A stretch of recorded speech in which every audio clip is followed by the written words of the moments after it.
ተማሪውና ሰንደቅ ዓላማ። ስለ ክብር።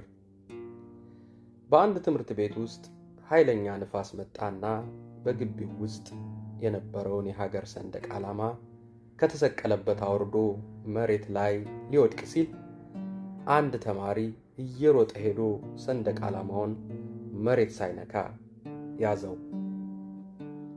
ንፋሱ በጣም ኃይለኛ ቢሆንም ተማሪው ግን ሰንደቅ ዓላማውን አቅፎ ንፋሱ እስኪቀንስ ድረስ በዚያው ጸንቶ ቆየ። መምህራኑም መጥተው ለምን አልለቀቅከው? ንፋሱ እኮ ሊጥልህ ነበር አሉት። ተማሪውም ይህ ጨርቅ ብቻ አይደለም፣ የሀገሬ ክብር ታሪክና ምሳሌም ነው። ክብሬ ደግሞ መሬት ላይ እንዲወድቅ አልፈልግም አላቸው።